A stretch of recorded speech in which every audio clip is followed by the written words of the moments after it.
Hello বন্ধুরা, কেমন আছেন সবাই? সিনে সংক্ষেপে আপনাদের আবারও স্বাগতম। তো বন্ধুরা, আজ আমি একটি দারুণ interesting thriller Indonesian movie explain করতে যাচ্ছি, যার নাম বানসাল সুসি, অর্থাৎ আইসোলেশন ওয়ার্ড। গল্পের শুরু হয় একটি নির্জন কারাগার থেকে।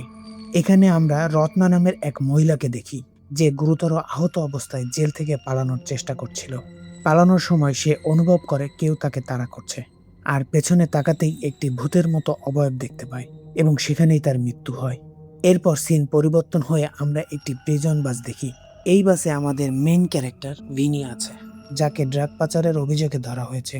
জেলে ঢোকার পরই ওয়ার্ডেন তাদের কড়া হুঁশিয়ারি দেয়, বলে যে এখানে নিয়ম না মানলে খবর আছে। ভিনিকে তার সেলে নিয়ে যাওয়া হলে সে সেখানে ইমা নামের এক কয়েদিকে দেখে, যে অনেকটা পাগলের মতো আচরণ করছিল। তার আরেক সেলমেট ইয়ানকি তাকে বলে ইমা একটু ইনসেন টাইপের। এরপর ভিনি বুঝতে পারে এই জেলে কয়েদিদের উপর বেলা নামের এক গ্যাং লিডারের রাজত্ব চলে। বেলা এতটাই ভয়ঙ্কর যে জেলের গার্ডরাও তাকে ভয় পায়। এরপর খাওয়ার সময় সুরি নামের এক নতুন কয়েদি বেলার সাথে ঝামেলা করলে বেলা তাকে নির্মমভাবে মারধর করে। ভিনি তখন সুরিকে বাঁচাতে এগিয়ে গেলে বেলা ভিনির গলা চেপে ধরে। তখনই গার্ডরা এসে তাকে থামায়। তবে আসল টুইস্ট হলো ভিনি কোনো অপরাধী নয়, সে আসলে শুরুতে মারা যাওয়া সেই রত্নার বোন। ভিনি তার বোনের মৃত্যুর রহস্য জানতেই এই নরকতুল্য জেলেই স্বেচ্ছায় ধরা দিয়েছে। রাতে ভিনি জেলের ভেতর থেকে অদ্ভুত আর্তনাদ শুনতে পায়, কিন্তু ইয়ানকি বলে এগুলো এখানে খুব স্বাভাবিক। পরের দিন ভিনি নতুন ওয়ার্ডেন অদিতের সাথে দেখা করে। অদিত তাকে ডক্টর রুডিয়ার কাছে নিয়ে যায়। রুডিয়া একজন সাইকোলজিস্ট। ভিনি তখন ডক্টরকে আগের রাতের আওয়াজের কথা বলে। তখন রুডিয়া বলে ওটা আইসোলেশন রুম থেকে আসে, যা নিয়ে অনেক ভুতুড়ে গুজব আছে এবং কয়েদিরা মনে করে সেখানে আত্মা থাকে। পরে জানা যায় অদিত আসলে ভিনির উকিল সাইমনের পরিচিত এবং সে ভিনিকে সাহায্য করতেই এই জেলে জয়েন করেছে। কিচেনের ইনচার্জ মিস শেখর রত্নার কথা জানতেন, কিন্তু ভিনিকে কিছু বলার আগেই সেই রাতে তাকে নির্মমভাবে খুন করা হয়। এরপর ভিনি নিজের চোখে আইসোলেশন রুমের রহস্য দেখতে চায়, তাই সে পরিকল্পনা করে বেলার উপর ছুরি দিয়ে হামলা চালায়, যাতে তাকে শাস্তি হিসেবে আইসোলেশন রুমে পাঠানো হয়। এবং তার পরিকল্পনা সফল হয়। রুমে যাওয়ার পর তাকে খাবার দেওয়া হয় এবং খাবার খাওয়ার পর তার হ্যালুসিনেশন হয়। এরপর সেখানে হঠাৎ ইয়ানকির উদয় হয়। ইয়ানকি আসল খুনি। ইয়ানকি বলে যে সে হারমান আর ফারহানের সাথে মিলে এই জেলে একটি জঘন্য ব্যবসা চালাচ্ছে।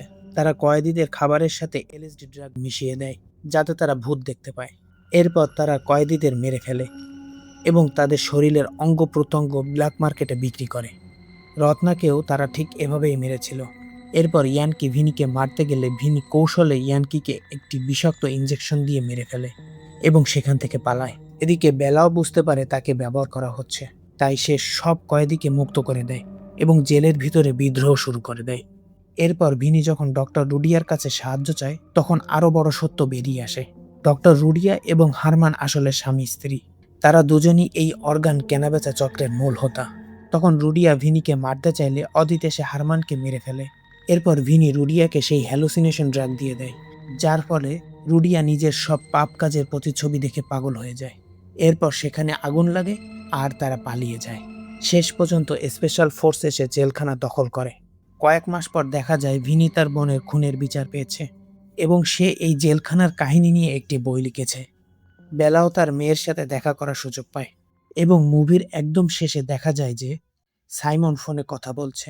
সে বলছে হারমান আর রুডিয়া মারা গেলেও কাজ থেমে থাকবে না, সে নতুন করে আইসোলেশন রুম খুলবে। অর্থাৎ সাইমনই ছিল পর্দার পেছনে আসল ভিলেন। তো বন্ধুরা, কেমন লাগলো আজকের এই অসাধারণ সিনেমাটি? যদি ভালো লেগে থাকে তাহলে অবশ্যই সিনেমাটি দেখে ফেলুন। কথা হবে পরের ভিডিওতে। আর ভিডিওটি ভালো লাগলে অবশ্যই লাইক, কমেন্ট, শেয়ার এবং সাবস্ক্রাইব করতে ভুলবেন না।